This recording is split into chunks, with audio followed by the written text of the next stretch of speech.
Hi there, welcome to the DIY tube tester summary video. This is the final video in the series where I developed the DIY tube tester, which is now complete, I'm happy to say. And what I'm going to do here is give you a rundown of the whole thing. Starting from the beginning, I'll give a little bit of a history, and then I'll describe what I've done. I'll show you how I've wired it up. And basically, I want this video to be a one-off. If you don't want to watch the other videos, you don't need to. But if you do want to build it, you probably will need to watch the other videos to figure out how certain decisions were made and how you can change certain things to match your specific needs. Okay? Now, normally I don't work from notes, but this one I think needs it because there are a few warnings here. The first warning is obviously that this is a high voltage project. This thing involves high voltages and they can be dangerous. So if you don't know what you're doing, just watch the videos, don't mess with them.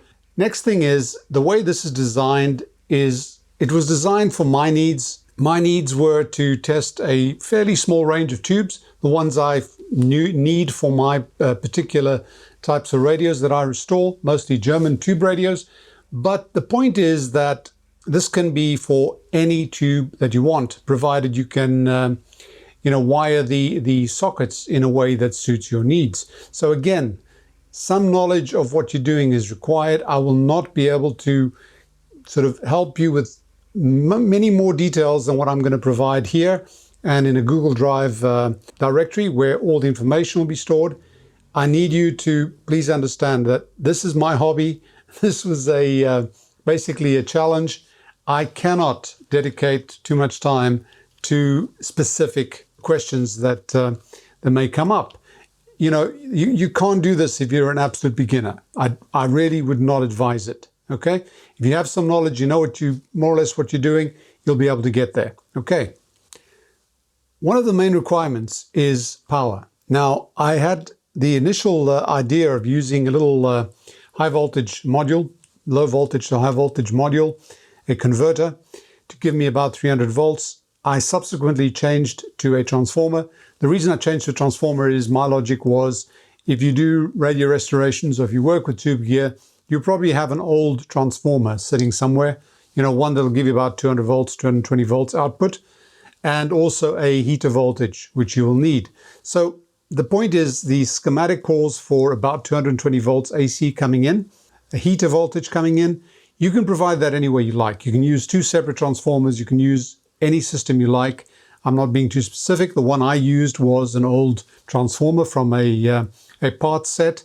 But again, that's really up to you. And the whole idea is that you basically mold this to the stuff you have on hand. Another warning, there's a lot of wiring that goes in there. As you'll see when I open it up, the PC boards that I've designed are for the supply. All the supplies come from the one board, which you can order direct from PCBWay's shared section. I'm putting a link to the actual PCB share link.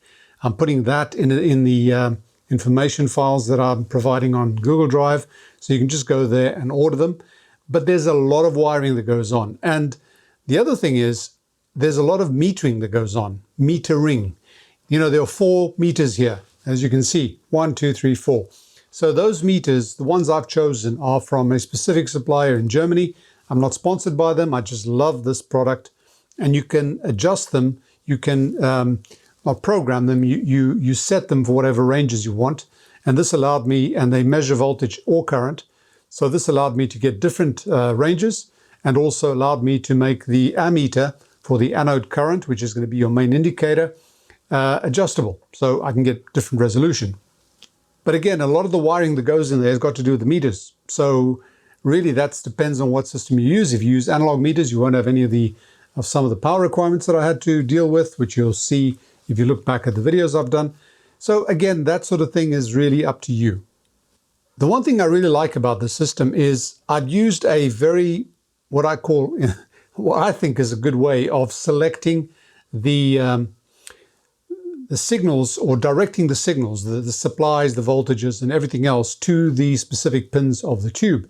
I've made little connectors, little plugs with the D-sub connector, 15-pin D-sub connector. They're very cheap, and you have one socket And inside there, you've got connections to all the pins on the sockets or on the tubes, which go up to 9 pins.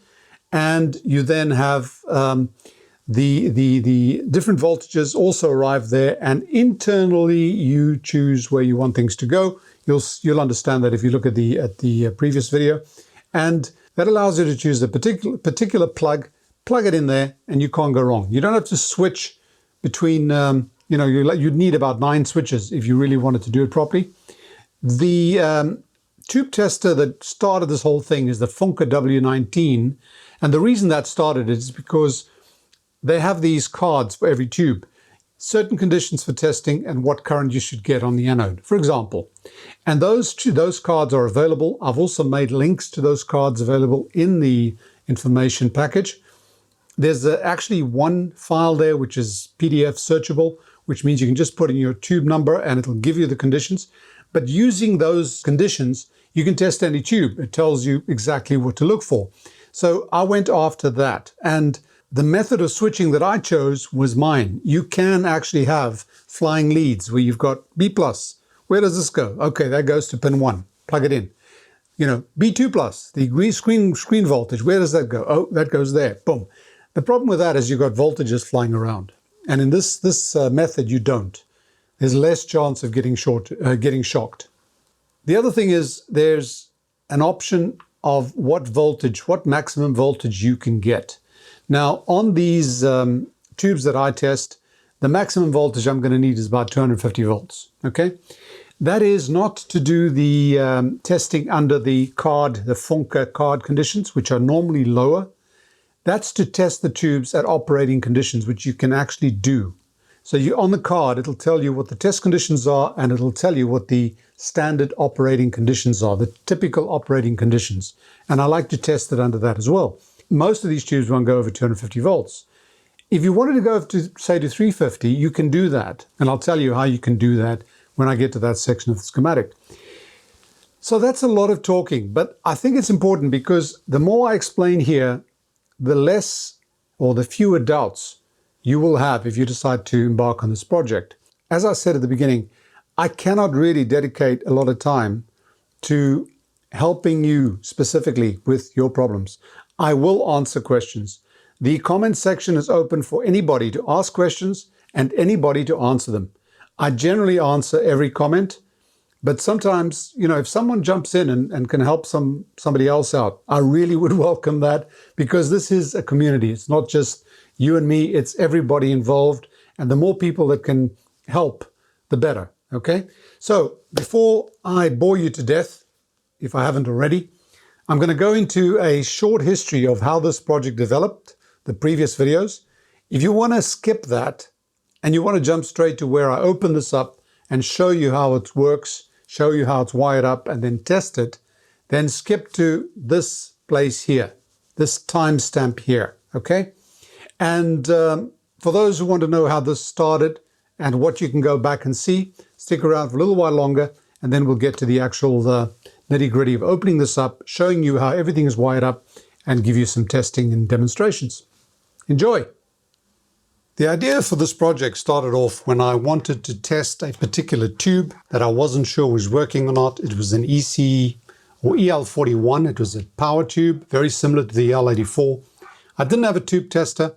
I didn't want to buy one of those huge, big tube testers because space for me is an issue. So I decided to set things up externally with various supplies that I had and try and basically reproduce the testing conditions and see if this thing was working. Now, the reason this whole idea started is because I looked at a particular tube tester that seems to have come up with a very effective way of testing tubes. It's the Funke W19. And this particular tube tester, there's a whole history on it. There's a lot of information on the web. They produce these cards like a lot of testers do, and you put a card on the tester and you put in certain plugs, and that will make all the connections that need to be made. I wasn't interested in that aspect of it. What I was interested in is that the actual tube card is very simple, and it gives very simple test conditions and expectable results. So I was able to reproduce this. As you can see here, the first video that started all this, I needed a lot of multimeters. I needed a lot of wires. I needed a lot of luck. I needed to be very, very careful. And I was using a really cheapo DC to DC converter that converts 12 volts up to 400 volts or something. I didn't need that much. But then I was able to reproduce these conditions on this card. This is the card for the EL41, and that shows me what test conditions I need to set up. It tells me the heater voltage, it tells me the anode voltage, it tells me the grid voltage, the screen grid voltage, and then it tells me the control grid voltage and what current you should get to establish whether your tube is bad, whether it's questionable, or whether it's good. Now that is in milliamps, so we need to measure the anode current. And what I found is that a lot of these tubes are precisely like that. That's what you're measuring. You're measuring a certain level of emissions, for example, by setting the control voltage to a certain level. And also, I wanted to be able to operate at the typical operating conditions for most of these tubes. So that's why this whole idea started.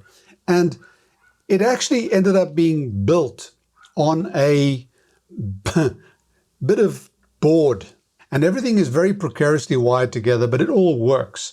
And this was basically a test, proof of concept, see if this thing would work. I tried then with a different transformer. I had a low voltage 2 output 15 volt transformer. And obviously my high voltage was stepped up by that little yellow DC to DC converter on the right there. And I needed the lower voltage for the heater supply. And that's what I did in that second video. I also decided on what sort of meters I was going to use. I found these PeakTech meters that come from Germany.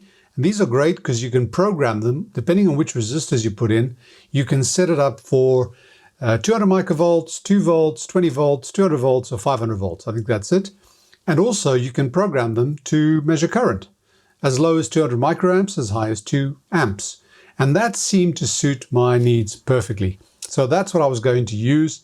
And then I was ready to go on and think about this a little bit further, which is what I did. I then decided to take a turn in a different direction. I didn't like that variable boost converter. That thing was just a little bit too precarious for my taste. Quality was very, very poor. And I got thinking, you know, if you do restorations, you have an old transformer from some old tube radio that you're using as a part set, or you can get one. And that's exactly what I decided to do. I used a transformer from a radio that wasn't working for other reasons. Transformer was perfectly fine. And as a bonus, this thing already has the heater supply. So that's what I put in there.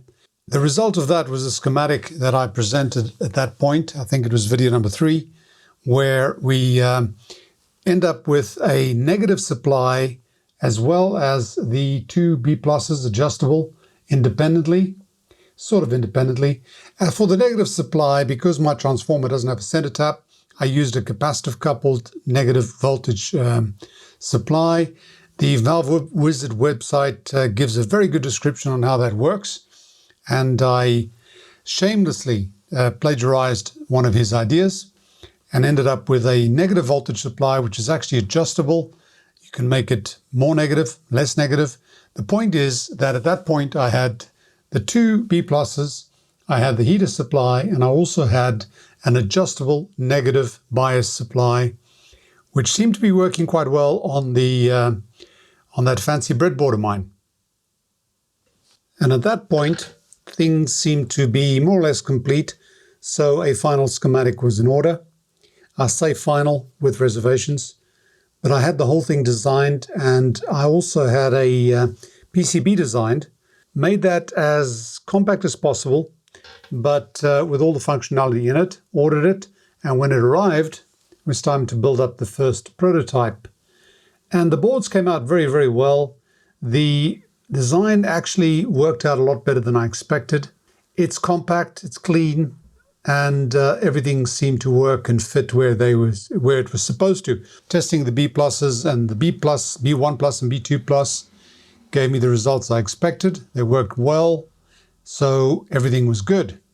The negative supply was also adjustable, and it was providing the negative voltage that I needed. I then had to think about the meters. Those peak meters, I want to measure B1 plus and B2 plus, so I had to figure out how to fit those in here as well. I did some more testing on the board, put it into a provisional box. In other words, my breadboard got a front, put some meters in there, and I ended up changing my idea about the heater supply. I decided to make it a DC supply, and I went into explaining how to get a few more volts out of your transformer for the heater supply in order to be able to, rectify and regulate and get 6.3 volts. The idea was not to worry about the actual voltage, so to be fixed, set it and forget it using a variable voltage regulator. And then everything was in place, ready for the first test with the meters working on batteries at this point. The point is that the tests I did on some tubes worked pretty well. It looked like it was coming together. But of course, it's a prototype, so never happy. Always looking for something else to change, right? Right. And of course, adding things on. I decided to add a shorts test, but in this case only for the screen grid and the anode, and also adding a gas test to check whether the tubes had lost their vacuum. Those were fairly simple to implement. But the key to this thing now becomes obvious, and that is the choice of how to connect the right signals to the right pins. And what I decided to do is to use a D-sub connector, where you have 15 pins. 9 of them are for the respective tube pins. You can go up to a novel, which is 9 pins on the tube, and the other 6 have the B+, the ground, the B2+, the bias supply, and the 2 heaters. The other thing was to figure out how to choose or to select a particular tube. And using the D-sub connector, the female sitting in there to distribute the signals, I then have to make a male for each tube type. I think it worked out quite well. And finally, I decided to leave the batteries on all the time, but switch them on with an optocouple system or a relay. It was a choice. The idea being I could use relays or an optocoupler and have the heater supply actually activating those signals so that the batteries come on when I switch on the unit, and they go off and don't drain when I switch it off. With all those mods, it was time to design the final, I say final again with reservations, but the final PC board. When it arrived, I scavenged some components, or most of the components from the old board, and fitted it into the new. And the new board actually came out very well. Everything worked. The heat sinks are on the board itself. And I was then able to get part of the enclosure built. As you can see, the board is on the base. The modules and everything are connected to the front. I have the little board there to connect the batteries. The batteries are not visible at this point. And of course, all the wiring that has to start getting put in there. Some of it was already visible in this particular video. A lot of it was still outstanding, and a lot of it. But it was coming together. And I designed the faceplate. I made the form factor as tight as possible without compromising on, ergonomics, on usability. But I've got 3 tube bases, the main ones that I need. I can always put some more. I've got everything that I want there.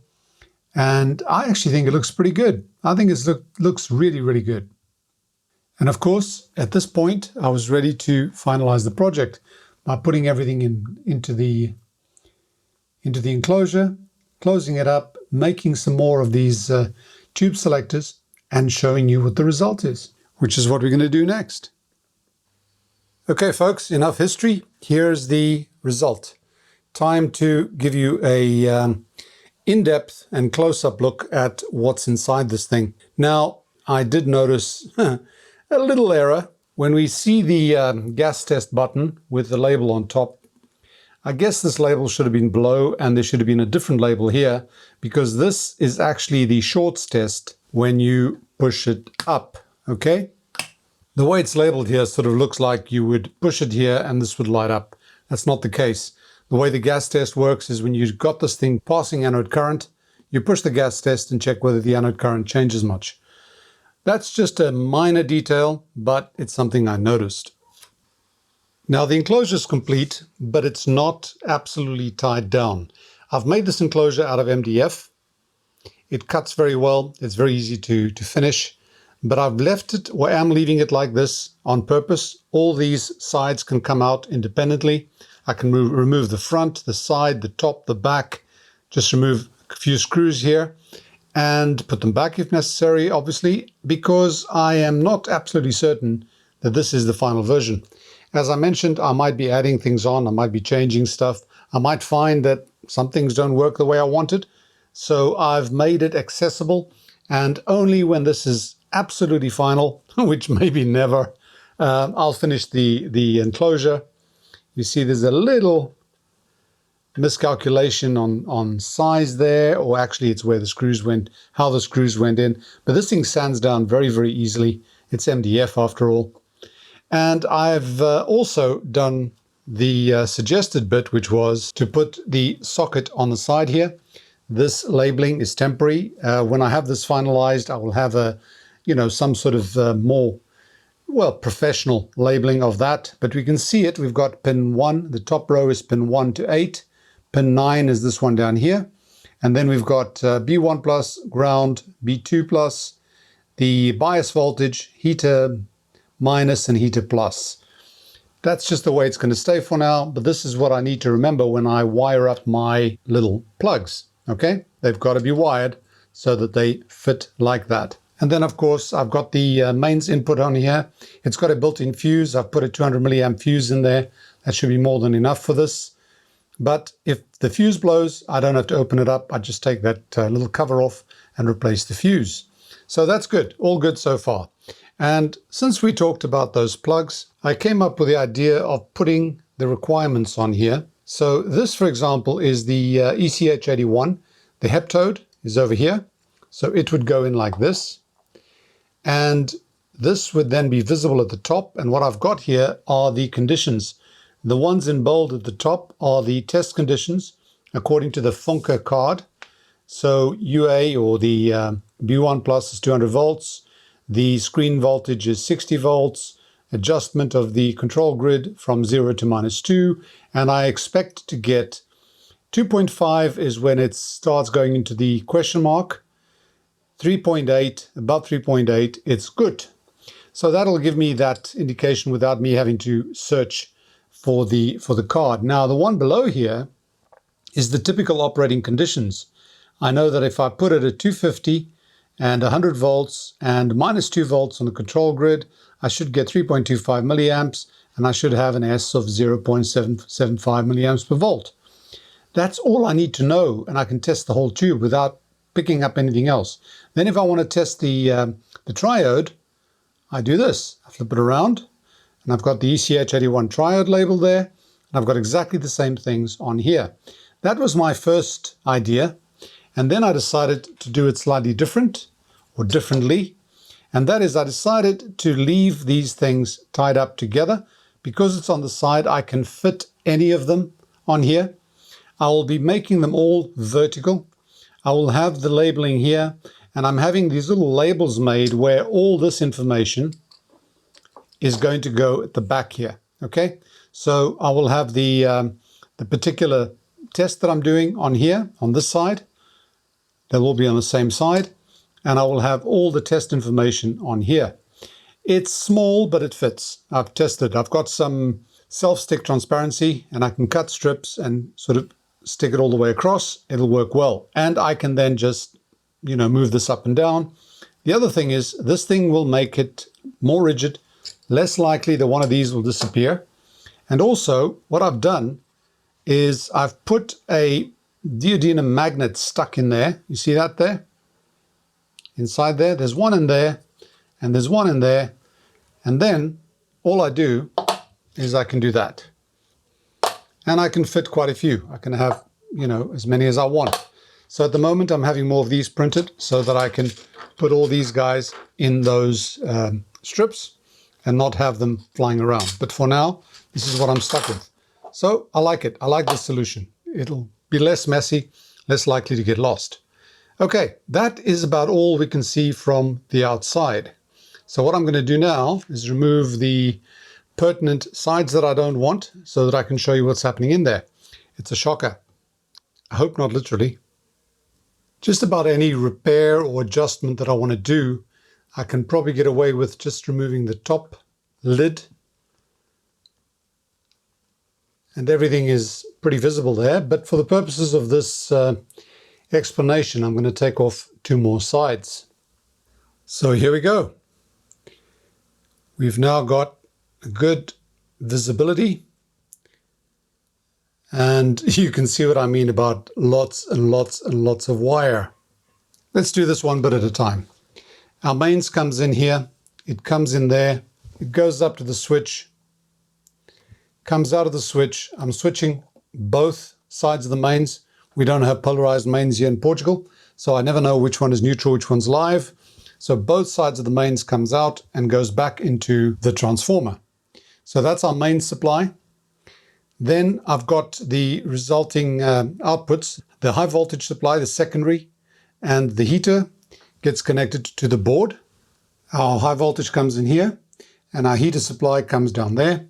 It is a little bit unfortunate that I was limited to the size of the board, because it would have been nice to have that right next to the inputs all going into the same side. But yeah, I guess that's for the future. I'm not going to change this board for that reason. So that's our inputs coming in there. Forget about the batteries and the meters for now, okay? As I mentioned, there's a lot of wiring that has to do with the metering circuits that I've got. So if you ignore that for now, things start becoming a lot simpler. So what else do we have coming to this board? Well, we've got the pots. 2 of the pots are here, B1 plus and B2 plus.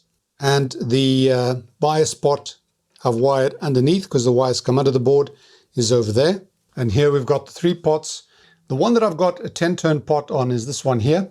At the moment, it's a 10K pot. I want to put in I had a 20, I think it was, or 50. No, I had a 47 in the first design. I've got a 50K on order. It's on its way. When it comes back, I will change this for the 50K pot.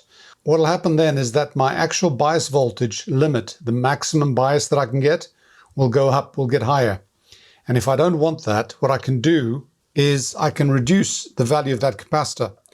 What I actually want is a maximum of 20 volts. And the reason for that has to do with the meter that I have here. This meter can go from 0 to 2, 0 to 20, 0 to 200. So if I don't have it at the 20 volt range, the next range is 200, and I lose 1 decimal place. So I don't think I'll ever need more than minus 20 volts. So I'm going to work it so that this thing at maximum bias voltage is not greater than minus 20 volts. And as I said, I can do that by just reducing that capacitor, testing it. If it's still too high, I'll reduce it further. At the moment, I've got a 220 nanofarad. My guess is when this thing is 50K, that'll be about 100 nanofarad. The reason it goes down is because this is a load on the resulting supply that this capacitor is feeding. It's a very low current. It's got very little power on there. So the minute you load it with a 10K resistor, for example, which is what the pot is, it pulls it down. Okay? So that's to do with adjusting the limits of my bias supply. These other 2 pots are 250K pots. I would have liked them to be multi-turn, but unfortunately, when I try to find multi-turn pots, the more or less affordable ones, the maximum is the 100K that I mentioned. So these are pretty good 2-watt pots. The quality is very, very good. I got them from Mauser. You can get them from wherever you want. And they don't have to be this type as long as they're 250K and they can, they're beefy. Don't use those little miniature pots because you've got 250, 260 volts, 270 volts across this thing. So you don't want to mess around with those the very small ones, okay? So those are the 2 pots that are feeding the control section of this board. Also coming out of this board is the heater supply, which is 0 and 6.3 volts over there. It's adjustable with this trimmer over here. You can fine tune it. And I've also got a higher voltage coming out of here. It says 12 volts, but I'm getting about 10 or 11. It's the result of rectifying and smoothing the heater supply coming in here. This is a control voltage for that battery switcher board, which we'll talk about at the end. That seems to be about it. The other thing is that this ground over here is not connected to the common ground at the moment. If I want to connect it to the common ground, I just take this jumper over here and jumper those two connections. This thing is just held on with one of the pins. I can put it across the two pins and I jumper those two connections and I've got a common ground. I want this on purpose because I'm figuring out a way of doing the shorts test for the heater and for the screen. I'm not quite sure how I'm going to do that, but that's the way it is at the moment.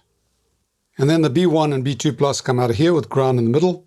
That's going over here to that switch. This is going to the top of that switch, and I've created a ground lug just to act as a common ground over here. It's screwed to the bottom of the chassis just to make it easier to get hold of and to serve as a common ground for some of the things I need on this front panel. Now, what happens then? Well, when you switch this down, the B1 plus and B2 plus get sent to their respective points, okay? The B1 plus first goes through the ammeter and the range selection for the ammeter. If you're using a different ammeter, it's just an ammeter. Just goes straight through it, and then it goes to that point over there that's designated as the B1 plus. The ground, there's a connection from here that goes up to there as well. And the B2 plus just goes straight from the selector there to that point over there. So that's simply how we get the high voltages and ground to the socket, the D sub 15 socket over there. The bias voltage before going over there has to go through a resistor, and it's got to go to that switch, the gas test switch. So this comes out of here, goes to, where does it go to? Oh yeah, it just goes, the ground there is common, so I haven't used it, but it goes through up here, and you can hardly see it going into that gas test button, which has got a 1 meg resistor across it. It's permanently closed. When you push it in, momentarily it opens, and then it goes to the bias point, or the bias pin on the D-sub connector as well. The heater voltages go up to there, to the respective points as well, and I've been careful with the polarity, as I mentioned. So we've now got B1 plus, B2 plus, ground, heater plus, heater minus, and the bias voltage, all going to the connector over there. So the socket has got all the signals that it needs. What else do we have on here? There's more than just the metering, right? Actually, there's one more thing. The other pole, or the other throw of that switch, has got two diodes connected in there, as you can see, you'll see in the schematic, and those two diodes go to the neon over there, and the other side of that neon goes to a 255 volt connection point, which I hadn't put on the board, but which fortunately I had quite easily available over here. You see, this is the top of the Zener diode chain that sets the reference voltage, and this capacitor, I created an extra hole in there in case I used a bigger cap. So I connected the wire that's going to give us the voltage to those two diodes right into that hole over there. So that's done. And unless I've forgotten something, I don't think I have, everything to do with the supplies has now been routed to the respective points. Some of them through the ammeter, through the gas switch, all to the positions here, to the pins here that it needs to get to in order to become available to the tube when I put the respective plug on there. And then the 9 pins, this thing goes up to 9 pins. I've got these 9 pins coming out of here, and they simply go to pin 1 to 9 of this novel socket, and then pin 1 to 9 of this socket is connected to pin 1 to 8 of this, the 8-pin socket for things like the EL41 and so on, and then pin 1 to 7 from here is connected to this, which is the mini 7-pin socket for things like the EC492. So everything that's connected here is in parallel insofar as the pin exists. You know, this thing's got 8, this has got 7, this has got 9. So obviously some of these don't go across. But all these pins are connected to the respective pins or socket pins on this D-sub connector, female, which then become available here. Okay? Good. Now let's look at the meters. I've mentioned before that I used those PeakTech meters because I like them. You can use any type of metering you want. I'm not promoting Peak Tech. I don't even know if they sold everywhere. I know they're available from Germany, but I don't want to promote something that you can't get where you live. So you're going to find something that works for you. But these meters work very well for me, and they require 9 volts. I've went through that in one of the videos where I ended up deciding on batteries. So I've wired these things up. The one thing to bear in mind is that the meter at the bottom, which is the bias voltage meter, is measuring a negative voltage. So what I've done here is I've put the negative test point on the negative voltage and the positive test point on ground, because it's measuring below ground. These meters don't actually measure negative voltage per se. So I've got those meters sorted out. And just to avoid problems, I've got 3 batteries. One battery's providing voltage to the B1 plus meter and the B2 plus meter because they're measuring from the same reference. The other one is supplying voltage to the bias meter, which is a different reference. And the third one is supplying voltage to the ammeter, which is another one which I've wired up as a current meter.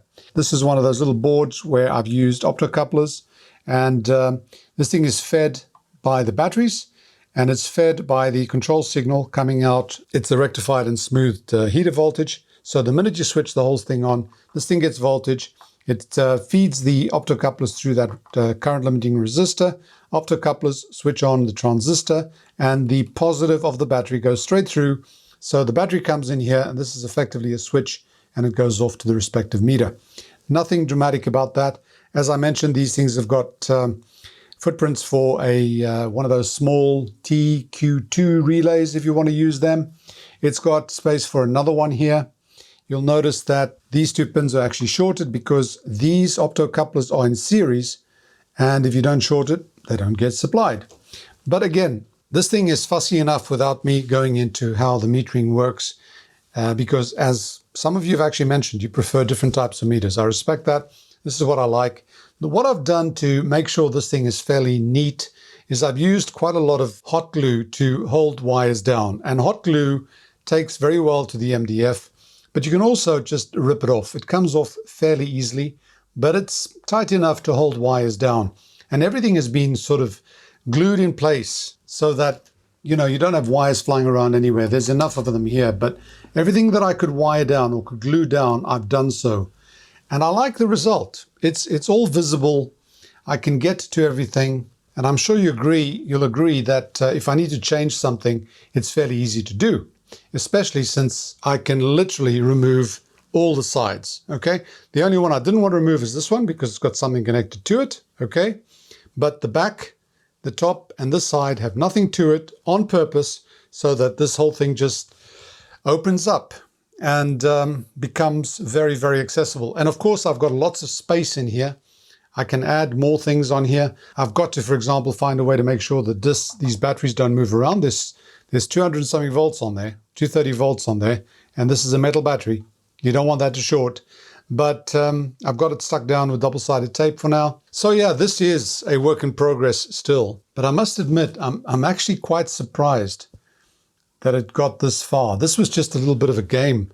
If you remember, I mentioned it in passing that I might build one, and enough of you encouraged me to go ahead, and here it is. Now, all I need to do is close this up again, and do some testing, show you the results. I'm going to go in depth into the schematic. I'm going to describe to you the details of what is done, and also how you can alter it for your specific needs. But if you don't want to look at the schematic, jump to the timestamp just coming up on your screen right now, and that'll take you to the testing stage. Okay, let's get cracking. First things first, the supply. All I have here, I've got high voltage AC in. I don't describe anything else. I don't describe where it comes from. As I said before, you can take this from a transformer. You can take it from one of those little modules. You know, bring in about 300 volts DC and you're good to go. You can still leave the diodes in even if you have one of those DC modules, because the diodes will just let the voltage through, drop 1.4 volts or something like that. In fact, if you do have a module like that, you don't even need 2 capacitors here. You could probably get away with just the one. Right, so your high voltage comes in here, gets rectified and produces about 300 volts across that capacitor. This is a small pi filter. I just wanted to put more capacitors in here to increase the filtering. Not really crucial, but I like it to be really smooth. So now we are here and we've got about 300 volts DC. We want a fixed voltage reference. So what we do is we take a chain of diodes. I've got 1, 2, 3, 4, 5, all reverse biased in series. These are 51 volt diodes. You can use 56, they'll give you a bit more. 51 volt diode should give you 255 volts over here, if suitably biased by a resistor here. Now here's the crunch. You've got to give it enough bias, but if you give it too little bias, it'll not give you 51 volts. If you give it too much bias, it'll heat up. So you just experiment. I've used 5.6K at 2 watt. It seems to be stable enough, and that's what I'm sticking with. I've got a 0.1 microfarad capacitor here, just to filter any noise that these diodes produce. This is a high voltage capacitor. I've used a film cap. It's got to be at least 255, but it's got to be more. What I've got here is a 630 volt film cap from Vima.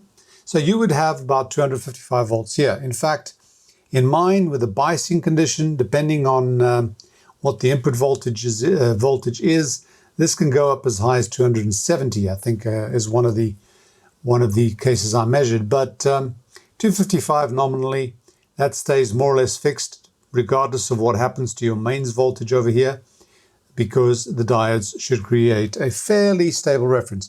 It's not as great as it could be, but it's okay. Now, if you want to make this less voltage, if you want to make this maximum 200 volts, okay, you take one of these diodes away and you short it.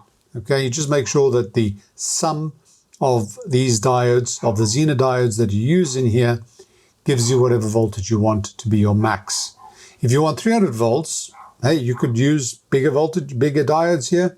I know you can get some as high as 100 volts, so you just sum them up, get whatever voltage you want on here, maybe tweak a bit on the resistor to get the right biasing, and you got a higher voltage. Be careful with high voltages though, because your pot shouldn't really work at these high voltages. That's why I mentioned you've got to have a fairly hefty pot, not one of those little small ones, because this thing does have a lot of voltage on there. Not current. The current is no big deal. You've got 250 volts, 250K, 1 milliamp. No big deal. But it does make a difference because it is high voltage. Okay, then that goes to this N-channel MOSFET. I've used an IRFP 350. This is up to 350 volts maximum.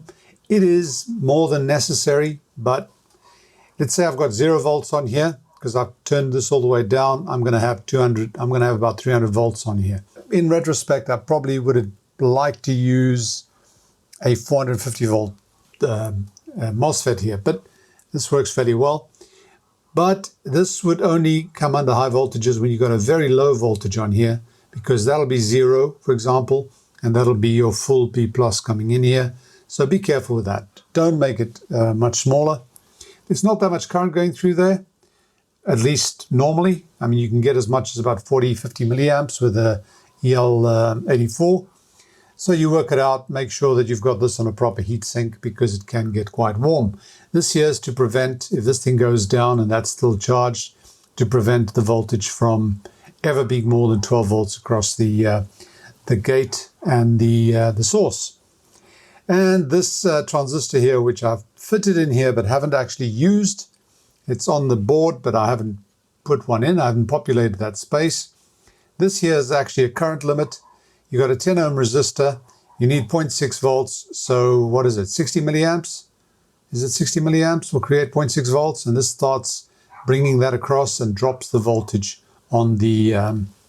It'll drop the voltage here, so it'll drop the voltage that the MOSFET is producing. So your B plus drops if your current is too high. But I left it open anyway. I'll probably put it in. So you've got now B1 plus, which is alterable, adjustable from 0 volts to the maximum of your reference with this pot over here. And that gives you B1 plus. Now you take this B1 plus and what do you do with it? Well, we create B2 plus. B1 plus comes in here. Let's say you've set it to 200 volts. All right. You've got the same situation here. that thing will control the proportion of that 200 volts that's going to be shown to the gate of this MOSFET, same as the other one. And this is the same similar situation, and that'll come out as B2 plus. So if you alter B1 plus, right, this will alter and that will alter. So what you do is you set B1, set B2. And if you reduce B1, B2 will come down proportionally as well. That was done on purpose because in most of these tube radio power supplies and even tube amp power supplies, B2 plus is always taken off with a resistor, taken off the B1. That's why I wanted it like that, and that's our B2 plus coming out here. The negative bias supply is this particular one. It's capacitively coupled bias supply because I had this type of transformer. It's just, you know, 2 leads out of the transformer with about 220 volts AC coming out. So I take one of the AC lines and I use a capacitor. Again, high voltage capacitor. This is 47N on here.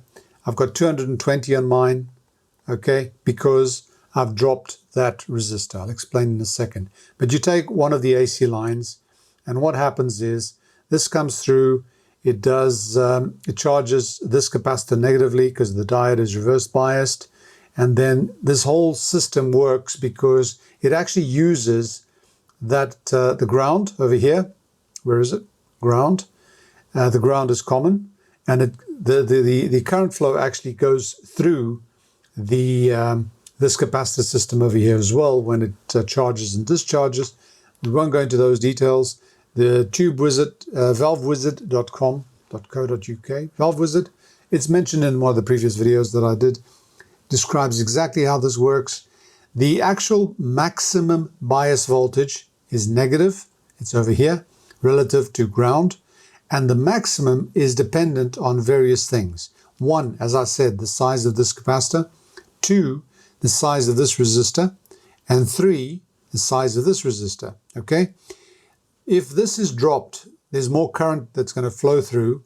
So it's going to create a bigger load for this capacitor, which is the one that's charged up and is ready to provide the this negative bias. So what happens is that the maximum voltage drops as well. So when I receive my 50K bias spot, I'm going to have to look at what value to use there. It might be 47, it might be 100 nanofarads. I'll try 1 or 2 and see what works best. I don't want more than minus 20 volts bias because my meter, to give me the best resolution, likes maximum 220 volts. So that's my needs. Your needs could be different. You might need 50 volt negative. So go for it. You can change that capacitor and get exactly what you want. The reason this is here is, if you think about it, a tube does not like 0 volts normally, right? It likes a lot of negative volts. If you want to close the tube, you give it more negative bias, not less. If you take the bias voltage close to 0, you're basically opening the tap and you can blow out your tube, okay? So what happens if this pot is not very good? If it breaks contact from if the wiper separates momentarily from the track, this thing would go all the way down to 0 immediately. And that means your bias would be 0. So your tube could be blasted, you know, with 0 volts, wide open, and it could actually overheat. If that happens, then this point and that point become connected through 100K resistor. So your maximum negative bias voltage, which is over here, is fed to your tube. When this thing is working, because this resistor is smaller than that one, that basically acts in parallel. So there's no big deal. So that's just there for protection. Because I wanted some precision on the bias, I chose a 10-turn pot, which you can get in 50K. The problem with 10-turn pots are very expensive, but the reasonably priced ones, I think the maximum I found was 100K. So that's our negative bias. Okay, what else? Our regulated heater supply. I decided to go this route because I didn't want to worry about the line voltage alterations affecting my my heater voltage. I wanted to just set it and forget it. So I wanted to get 6.3 volts DC using an LM338, which is like the 317, but it's a bit heftier, more current capability. And with this adjustable system, you can set it for 6.3, provided you want 6.3 at the output, provided you have minimum of 9.3 over here. Now here's the problem. 9.3 over here means you need about 8 volts AC. 6.3 volts AC just won't cut it. If you multiply by 1.4 and you subtract one diode drop, you won't have enough voltage in excess at the input, in excess of the output, to allow this regulator to work properly. So I mentioned in that video, one of the videos, second, third, I'm not sure, how to get higher voltage here from the heater supply. Now, the heater supply from our transformer is giving us about 6.3. If you turn a few more turns on there, you can easily get another couple of volts. And in that particular video, 2 or 3, I'm not sure. If you're going to do this project, you're going to watch them all anyway, so make notes on the videos. You can easily get 8 volts AC by putting a few turns on the outside of the transformer. The way I did it was different. My transformer has got a 240 volts tap primary. It's got a 220 volt primary. It's got a 200 volt primary. Because I'm working close to, well, I have here close to 240 volts, I put the 220 volt primary in action, which is normally what happens anyway. And so that increases my output, the heater voltage, and I've got enough for this thing to work in a stable fashion without any worries. So that was done. Okay, next. Now here we get to all the connections. These guys over here are just heat sinks for that one, and that IC. And I'm just showing you where I monitor voltages and currents. You can set that up any way you like, with any meters you like, but this is where I monitor it. B2 plus, I measure the voltage, that second voltmeter, as it comes out of the board. In fact, I'm taking it from the switch, same place, right? There's nothing between the output of the board and the switch that I'm going to show you in a second, but that's where I measure the first, the B2 plus. B1 plus, same story. I measure it at the switch. So it's basically the same signal that's coming out of the board. The bias voltage, I'm measuring also at the output of the board. It's a negative voltage. My meter doesn't measure negatives. So the ground, the negative of the meter is connected to ground. And the positive, this is actually wrong. This is the other way around. See, this is where you got to be careful. This is the other way around. The positive of the meter is ground and the negative of the meter is connected to the bias voltage. So I've got to change this. I will change the schematic and when I put it into the info pack in the Google Drive. Okay, next. We then have our 15-pin connector. The actual pin numbers I've mentioned, I've shown you there, 1 to 8 on the top, and then go down 9, and then I've got the other pins for the other bits. And the first one is, on the bottom row, is the B1 plus. B1 plus has the meter in this at this point.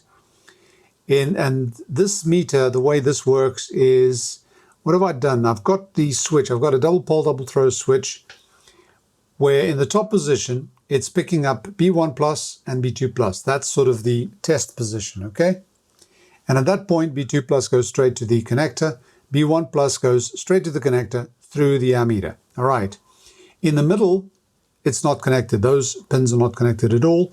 And down below, if I go down to the bottom, what I'm getting going to the B2 plus and the B3 plus is a signal through these diodes, which isolates one from the other. And it is in series with a 220 volt neon, which goes to that 255 volt point at the top of the Zener diode references. So if there is a short to ground or to the cathode, which in our case of the tube would be ground anyway, that neon will light up when you first turn on the system. Now, if the tube heats up, for example, a power tube, if it heats up a lot, what you've done is you've put high voltage on the anode and you're heating it up. What's going to happen? Well, obviously it's going to conduct. So this neon will come on as the heaters heat up. So this only works if there's a short when you first switch it on. If it comes on after a while, it's not a short, it's just the heater, the emissions that are happening as if there's a B plus supply, which is what this thing does anyway. So that's for the shorts test of the anode and the screen grid. And then we've got one more, which is the bias. The bias voltage comes from the board. It goes to that push button switch, which is normally closed. So this line is normally just straight to the bias pin of the D sub connector. But when you've got this thing in the test position, there's B plus going through, current going through from the high voltage.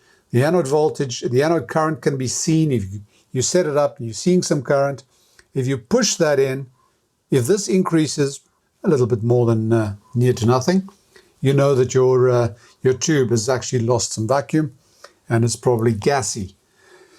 If you push it in and it hardly changes, it's fine. And the reason is your grid does not really sink any current.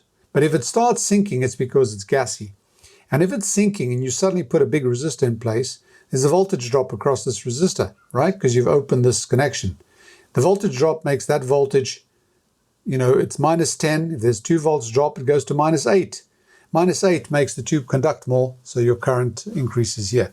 That's our gassy test.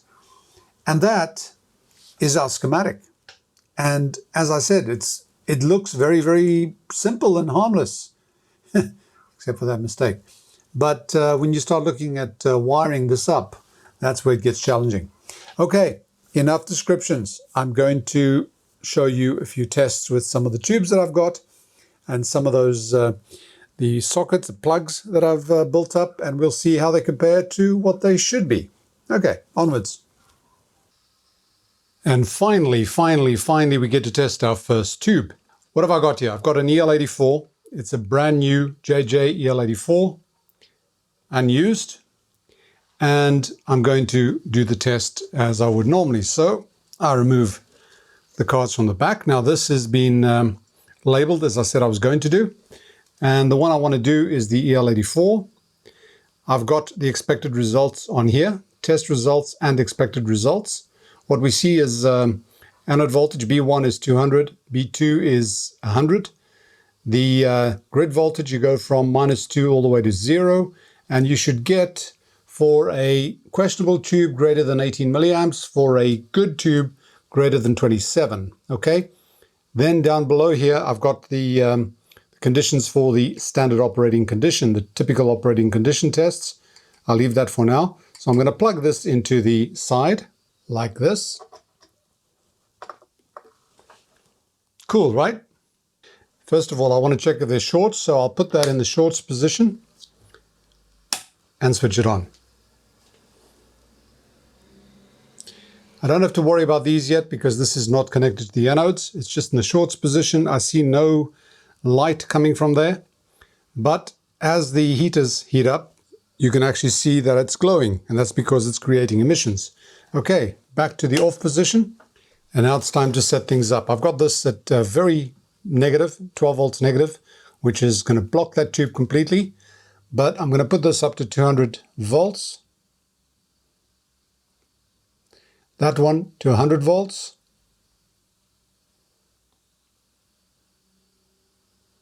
Now remember, this is a tube, it's not a transistor, so absolute precision is not required.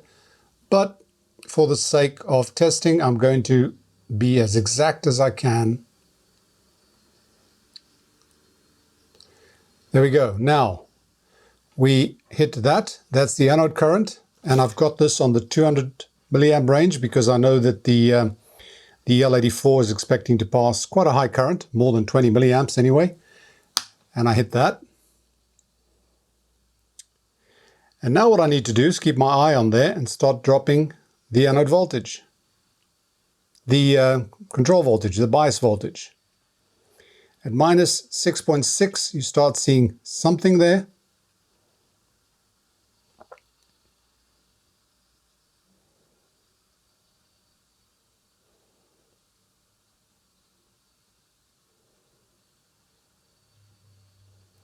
There's a -2, it's already passing 24. And if I go down to 0, I'm getting 47.4 milliamps. So this tube is incredibly strong. It's a brand new tube. Remember, it was supposed to be more than 28, I think it was. And that's it. We've tested our tube. It seems to be good. Now, let me put it back to -2.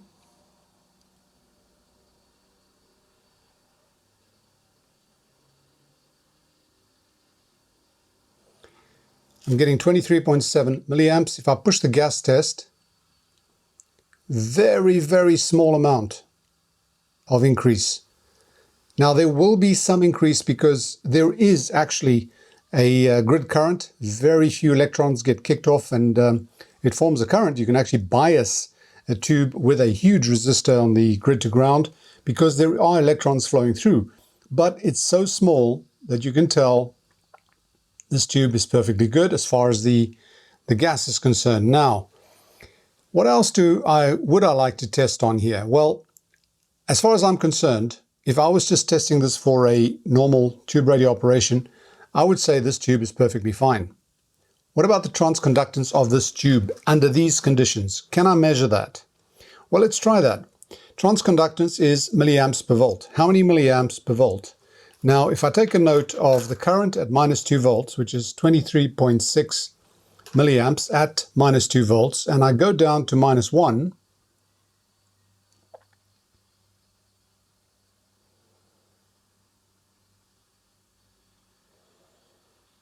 I'm getting 34.4, and 34.4 minus 23.6 gives me 9.2. 9.2. Now, what we expect is that right? Yes. What we're expecting is 11.3. So at this operating condition, my transconductance is a little bit lower than I expect, but it is working. Okay, it's giving me a transconductance. Now, what happens if I put this under the standard or the typical operating conditions? Let's try that. I'll go all the way back to a high negative value, block off the tube, and I'm going to put this up to, it's going to go up to 250, 250. So I'll put this to the same as that one, or close. There's about 4 volts difference. And now I'll go up to 250.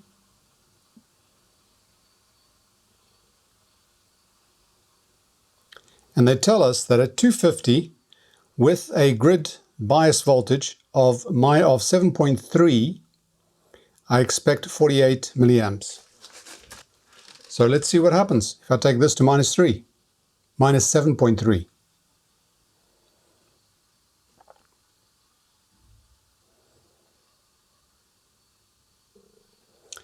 That is near as damn it. -7.3, this at 250, 46.5 milliamps. Close enough to 48 for my needs. And remember, there's one other thing here. This thing can't go up to 250 because it's actually just about 4 volts lower than the B1 plus. If I take this down, that starts dropping, which means that if I took this up to 250, close exactly to match that one, if they were absolutely independent supplies, which they're not, I would probably get that 48. So this thing to me is working perfectly well. Now let's see what the transconductance is at this level. So we have got at 7.3, -7.3,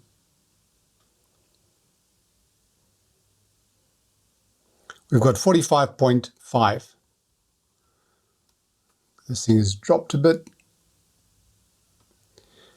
46.4. 46.4, 46.5, right? Now if I go to -8.3, I'm throttling the tube a bit.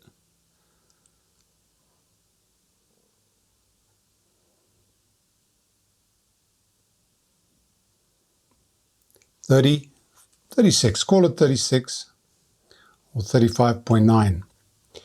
Now if I take the 46.4, subtract 35.9, I get 10.5.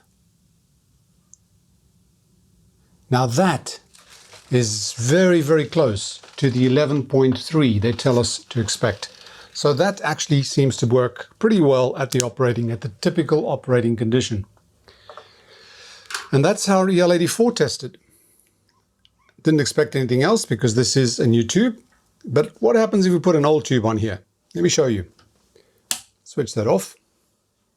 Drop that a bit. Put that off. into the center position. And let's change the tube for an old one. And you've got to be careful because this thing is now hot. This is a power tube, it gets hot.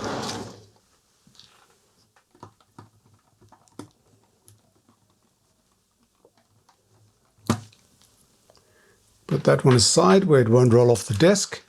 And let's put in this old one. I don't know where this one came from, but I've got a few of these around. Okay, ready for the shorts test. It's on shorts, let's hit it. That did not come on. Good. It should come on when the emissions start, but in the meantime, I'm going to put this up to 200 volts. And this one to 100 volts.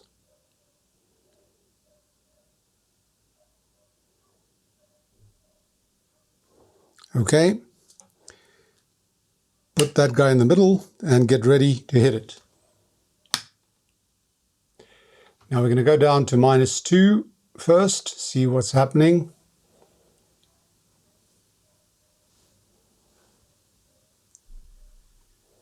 It's conducting.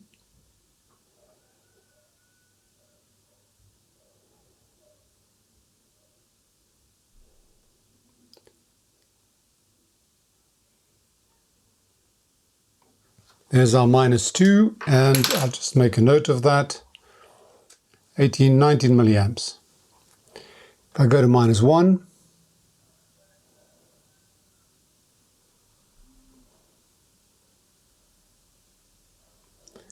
-27.6. And if I go to 0, I get 36 milliamps.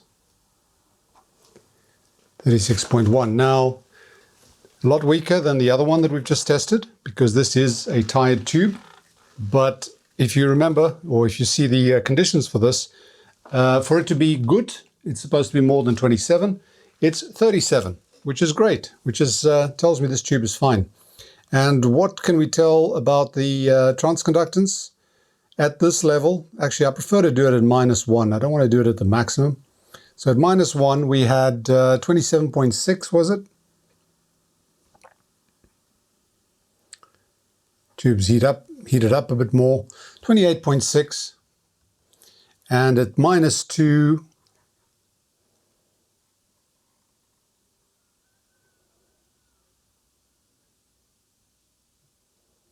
(19.8). What is that, 9.8, I think it is, yeah? Well, they tell us 11.3. Obviously, this is not at the operating condition. What happens if I take it up to the standard or typical operating conditions? Let's choke the tube again, giving it a nice high negative voltage. Let's take this one up to that one and that up to 250.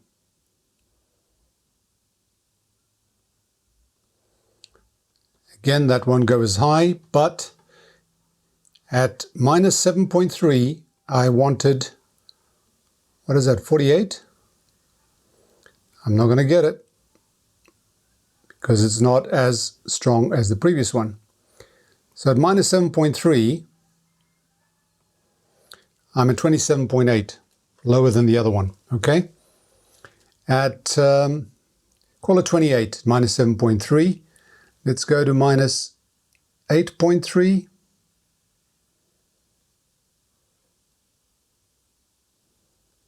21, that's about a 7 difference. So this one is giving me a transconductance of 7 milliamps per volt at the operating conditions. Obviously different to the good one we had, the brand new one we had, but this tube is perfectly operational. Okay, that is our, oh, let's try the gas test. Okay, 21 milliamps, push the gas test, hardly any difference. So this tube is not gassy. Okay. Put that off. Let's just choke that for safety. And I'll remove that tube carefully. That's our EL84 test. And I've got quite a few here that I'm going to be sitting here and doing some testing of all my tubes. See if they're all good and see which ones aren't. And maybe I'll give them some sort of classification so that I know how to use them and what their state is when I need to use them. Let's try something lower current. Let's see how sensitive that is. Okay, I'll take that out. I've got a good ECC85 here. I bought these, I don't know where they came from, but this one is practically new, I believe. So let's see what we get out of it. It also goes into the Novell connector. While these sockets are new, they're pretty stiff. Now I'm going to try out number one. So I've got to put that one in the tester, in the plug, or that socket. Okay, now what do I need for that? The basic conditions are 150 volts at the anode. B2 plus doesn't count because it doesn't have a screen grid. And we need the current range is under 20 milliamps, so I'll put that on there. Put that on shorts, and I won't worry about that for now because it's not passing through. So let's hit it. I don't see that glowing, so I don't expect there to be any shorts. As I said, I can ignore B2 plus because I need 150.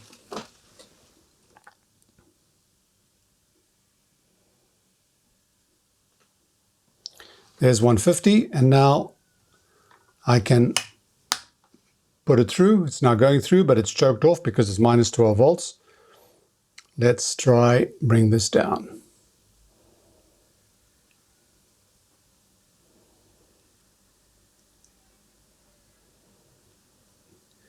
There we go.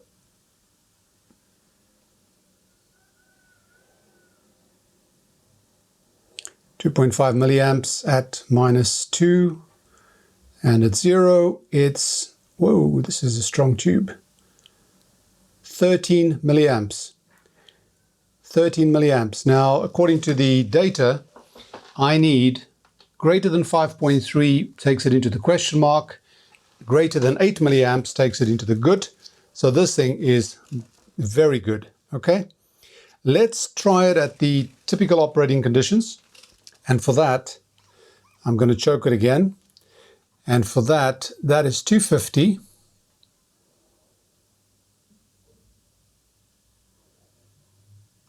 That I can ignore. And at -2.3, I'm looking at the back here. At -2.3, I expect 10 milliamps. So let's go down. -4. -3, oh, -2.3, 10 milliamps, I'm getting 8.3. So these tubes obviously aren't as strong as they were made in the old days. Okay, let's try gas test. Again, slight increase, but not much. And this tube, obviously this triode is good. Let's try the transconductance. So at 2.3, I get 8 let's call it 8.7. And I can actually, to do this more accurately, actually, I can go to half a volt below and half a volt above. So let's try that, 1.8.